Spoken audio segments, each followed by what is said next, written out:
Welcome to the Mystery Archive. This is the home of forgotten stories, unexplained events, and the strangest anomalies history left behind. Imagine a town, once bustling with life, now eerily silent.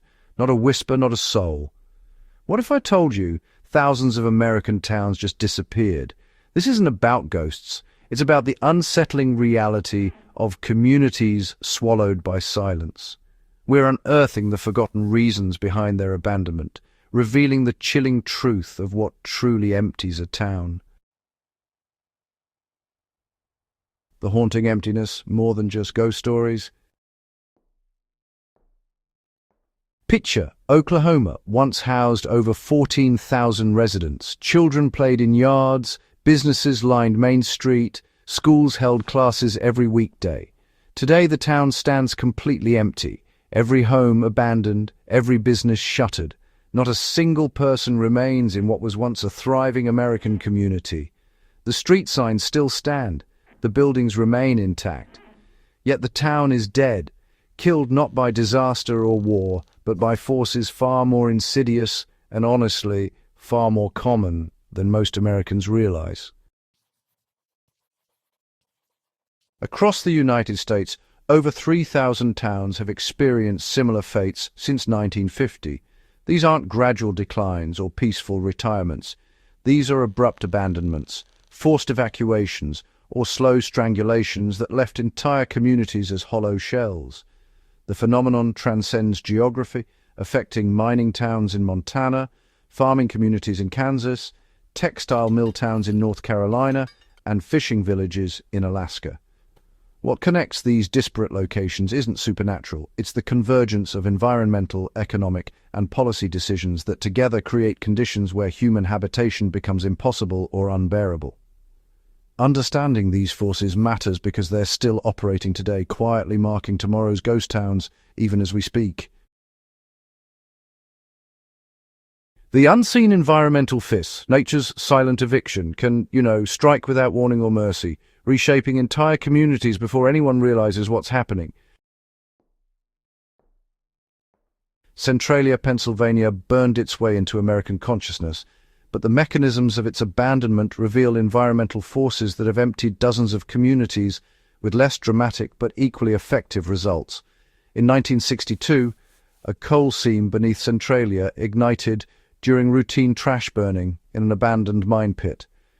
The fire spread through the extensive network of abandoned coal mines, honeycombing the earth beneath the town.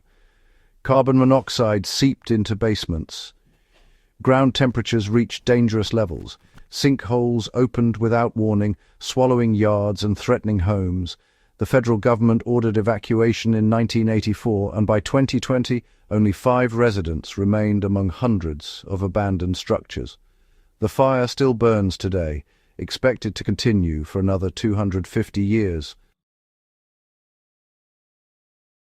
The Centralia scenario represents acute environmental crisis, but, chronic environmental degradation proves equally effective at emptying towns.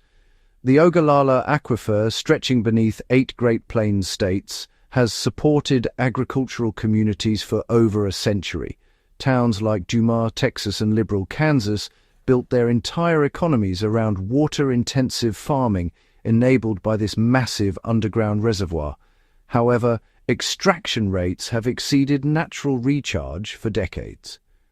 Studies by the United States Geological Survey show the aquifer has lost approximately 9% of its total volume since systematic pumping began, with some areas experiencing declines exceeding 100 feet. As wells run dry and pumping costs escalate beyond economic viability, farming communities face an impossible choice: remain without water or abandon their ancestral homes. Multiple Kansas towns, including Copeland and Montezuma, have experienced population declines exceeding 50% as families recognize the mathematical certainty of aquifer depletion within their children's lifetimes. Land subsidence creates equally inexorable pressure for abandonment. California's San Joaquin Valley has experienced some areas sinking over 28 feet due to groundwater extraction, according to NASA satellite measurements. This subsidence damages infrastructure, alters drainage patterns, and actually increases flood vulnerability.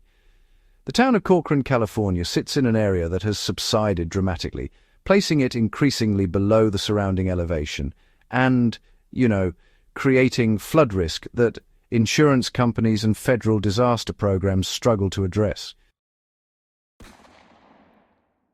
Plus, similar subsidence affects communities throughout the Gulf Coast, where oil and gas extraction, combined with natural sediment compaction, causes the land itself to sink into the sea.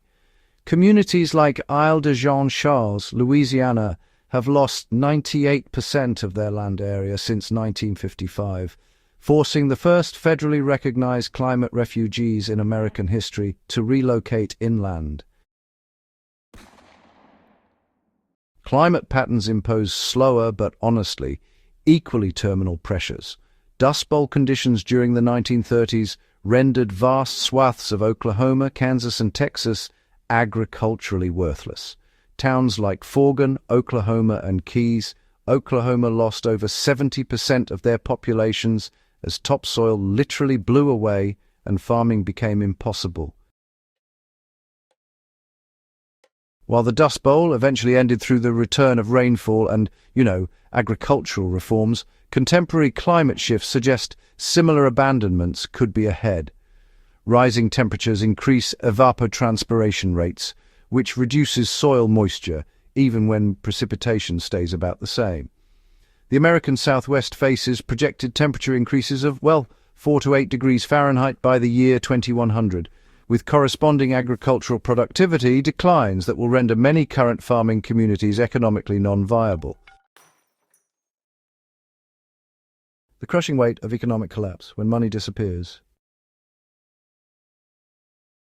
Body, California reached its peak population of approximately 10,000 residents in 1880, sustained entirely by gold mining operations.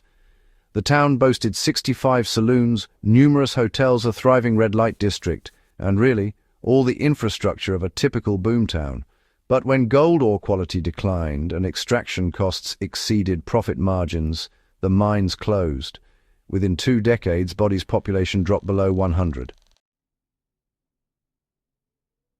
By 1942, the town stood completely abandoned. Today it exists as a state historic park, preserved in arrested decay as a monument to single-industry vulnerability. This pattern repeated across American resource extraction communities throughout the 20th century. Jerome, Arizona declined from 15,000 residents to 50 after copper mining ceased. Rhyolite, Nevada collapsed from 5,000 to 0 within 14 years after gold deposits proved less extensive than initially believed. Gillette, Wyoming faces a potential similar trajectory as the coal industry contracts under pressure from natural gas competition and renewable energy expansion.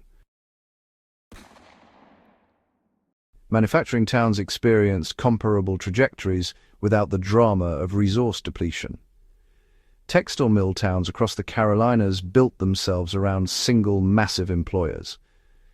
Kannapolis, North Carolina, existed almost entirely to house workers for Cannon Mills, which at its peak employed over 25,000 people producing towels and bedsheets. When Cannon Mills closed in 2003, the company town lost its reason for existence. The digital revolution accelerated rural economic hollowing through mechanisms less visible than factory closures but, equally destructive. Main Street business districts that served as commercial and social centers for surrounding agricultural areas faced impossible competition from online retailers and big-box stores in regional centers. When a town loses its hardware store, pharmacy, clothing shop and grocery store to Amazon and Walmart, residents must drive increasing distances for essential goods. Forgotten decisions, unforeseen consequences, human choices that kill towns. Government policy decisions have erased entire communities through deliberate action. The Tennessee Valley Authority flooded multiple towns during dam construction projects in the 1930s and 1940s. Butler, Tennessee disappeared beneath Watauga Lake when the TVA completed Watauga Dam in 1948. The town's 1,600 residents received relocation assistance, but honestly, their community ceased to exist. Nearby, the town of Lewiston also vanished beneath the reservoir. These weren't accidents, but calculated decisions that the economic and electrical benefits of hydroelectric power outweighed the value of small communities. Infrastructure decisions proved equally fatal to communities not directly destroyed but economically bypassed. The construction of interstate highways during the 1950s and 1960s deliberately avoided routing through small towns, instead taking more direct routes that left communities miles from the main traffic flow. Towns that had thrived along Route 66 like Glen Rio, Texas, and Amboy, California, withered when Interstate 40 replaced the historic highway. The railroad network's contraction created parallel devastation. During the early 20th century, railroad companies built towns at regular intervals to service locomotives, load agricultural products, and house workers. When diesel replaced steam locomotives, these frequent service stops became unnecessary. When trucking supplanted rail for agricultural shipping, grain elevators sat unused. Entire categories of towns lost their economic foundation.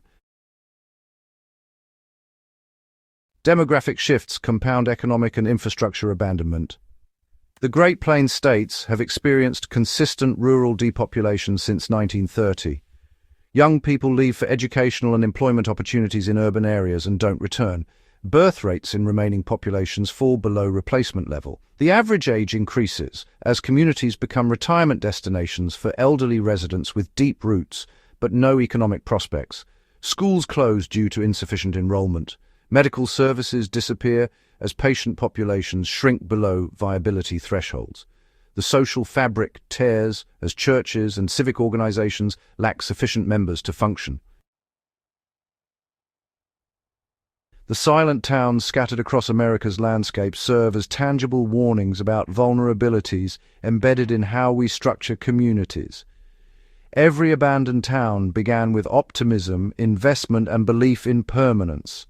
Residents built substantial homes, erected civic buildings, and planted trees they expected would shade their grandchildren. Yet, combinations of environmental pressure, economic shifts, and policy decisions rendered those investments worthless within human lifespans. The lesson isn't that permanence is impossible, but that resilience requires diversification, adaptability, and honest recognition of risks. Contemporary policy discussions around climate adaptation, rural investment, and infrastructure development would, really benefit from studying these abandonments. Climate-driven migration will accelerate as rising seas, increasing temperatures, and water scarcity make certain regions less habitable. Coastal communities face choices between expensive protection infrastructure or managed retreat. Agricultural regions experiencing aquifer depletion or shifting precipitation patterns must plan economic transitions before crisis forces chaotic evacuation.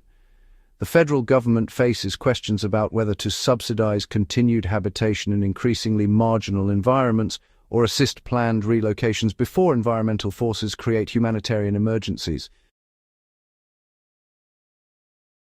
Economic resilience requires learning from single-industry vulnerability that killed mining and manufacturing towns. Communities built around extraction or manufacturing must actively cultivate economic diversity, even when doing so seems unnecessary during boom times. Transition planning needs to begin decades before resource depletion or industry shifts force sudden adjustments. Rural broadband infrastructure represents a contemporary parallel to early 20th century rural electrification. It's an essential utility that determines whether dispersed communities can participate in the digital economy or face irreversible disadvantage. The most unsettling truth revealed by America's silent towns, isn't supernatural. It's the fragility of communities we perceive as permanent fixtures. Towns that stood for generations can empty within years when environmental, economic and policy factors converge negatively. The forces that created Picher, Centralia and thousands of lesser-known ghost towns haven't disappeared. They're operating today in communities that don't yet recognize themselves as endangered. The silence spreading across these abandoned streets isn't mysterious. It's the predictable result of understood forces that we've, unfortunately, repeatedly failed to address until too late. The question isn't whether more towns will join the silent ranks, but whether we'll apply lessons from past abandonments to prevent future ones. If this investigation into America's vanishing communities has opened your eyes to the forces quietly reshaping our national landscape, subscribe to the Mystery Archive. We're committed to examining the real, often overlooked phenomena that transform our world in ways more profound than any ghost story. Hit that notification bell so you never miss our explorations of the mysteries hiding in plain sight. Share this video with anyone who needs to understand that the most haunting stories aren't about the supernatural, but about the all-too-real forces that can erase entire communities. Together, we're documenting the lessons written in dust and silence across America's abandoned streets.